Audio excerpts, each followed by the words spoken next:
adults are to blame. A bar in a club is not a completely horrible thing. It's the residuals that come from it. And although they say not every club and bar in the area is a problem, the troubled spots has some people living in fear. I don't care where you live or your house, but you gotta be scared to go to the corner.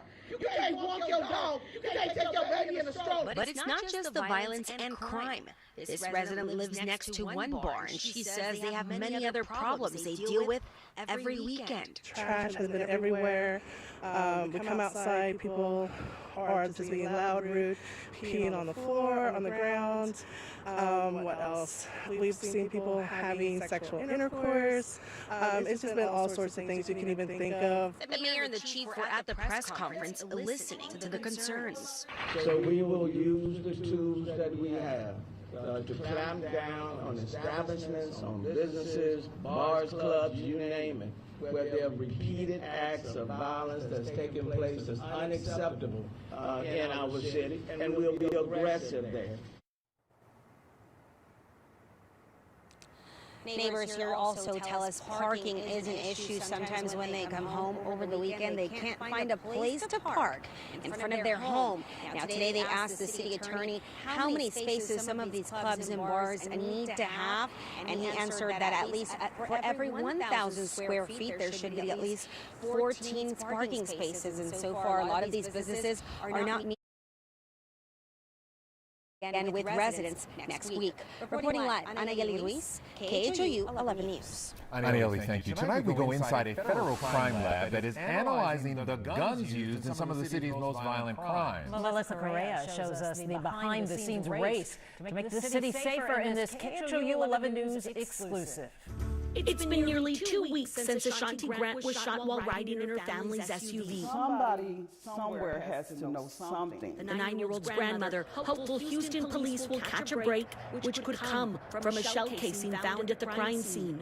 A casing that looks something like this. He is looking for specific identifying marks related to that fire. Marks that identify the exact gun used to fire the bullet. Those unique details are filed into a federal database called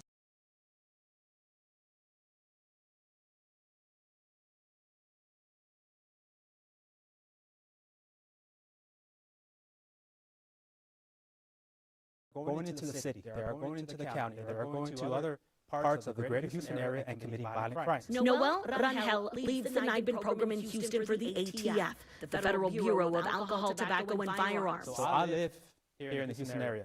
My wife and kids live in this Houston area. So absolutely it's personal. Was personal when Michael Vasquez was ambushed in front of his daughter outside a Dave & Buster's last Easter. He was then robbed, shot, and killed. Initially, there were no suspects identified, and there were no leads. 4 days later, a 3-year-old gets a hold of his father's gun and accidentally shoots himself. NIBIN connected that father, Nicholas Thomas, to the deadly shooting. Thomas was arrested, charged with capital murder, and is now out on bond. As for guns seized by police, the ATF will fire them in order to get a casing. These guns from Galveston and Pasadena police were seized this month. At the end of the day, we have to work together. Use all possible technology to solve these cases of gun violence against the youngest of victims. Melissa Correa, KHOU 11 News. Now, in 2021, 93 arrests in the Houston area were made off of NIBIN leads. The ATF says the technology linked one gun to 21 different shootings. The shooter, a woman, was arrested and charged. Well, that's really something. All right, let's check the weather. It is breezy. Check the flag there all across H-Town right now. Breezy, but here's the thing, it's warm. It is It's warm. not cold. It's not a blustery wind at all, David Paul, making those flags whip. It was a Mia day today. You know there it. you go. High temp, low 80s. I knew you liked it, and we'll have that for another day or two, but it won't last.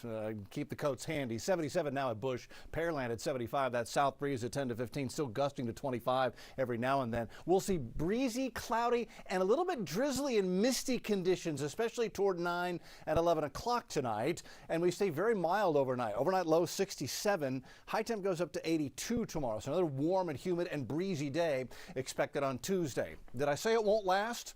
It won't. Look at national temps. North Platte, Nebraska has dropped to 7 degrees. It's 4 below in Rapid City, South Dakota. There's the leading edge of the Arctic cold front, which will be pushing south. In the meantime, you can see how warm it is. Dallas 78, Houston 77. It is 93 in Del Rio right now. Compare that to Old Crow, 27 below. This cold air is going to head south. It's going to give us another good taste of winter, combined with what's going to come out of Siberia. So take a look at temperatures in northeast Russia. Belaya Gor is 40 below. Shred-Kolimsk 35 below, Cherchki 40 below, Zhryanka's 31 below. Now I point this out because our jet stream pattern is going to become one that is more favorable to deliver cross-polar flow from out of Siberia, across the Arctic Circle, and into Canada. And once in Canada, going into the end of the week and the weekend, it becomes a favorable jet to bring that cold air south, and we do expect that temperatures are going to drop significantly going into this weekend. It's the first weekend of the rodeo. You're going to need your jackets and sweaters and definitely the jeans. Here's the 7-day. Warm tomorrow, 82. Still very mild on Wednesday, 75. There will be a slight chance for a scattered shower or two. Thursday, I think, is a transition day. We'll make 71, then the front's going to come through. Shift the wind to the north on Friday. Friday's much colder.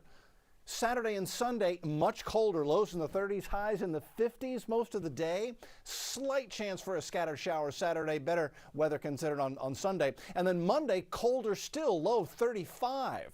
So winter feels like it's over, but it's not. Don't put the sweaters away just yet. Yeah, it's hanging on to those sweaters is what it's doing. Thanks so much, David Paul. Will Major League Baseball start on time? It's the latest from the negotiations between the players and the owners. Azaleas flourish in Houston with vibrant shows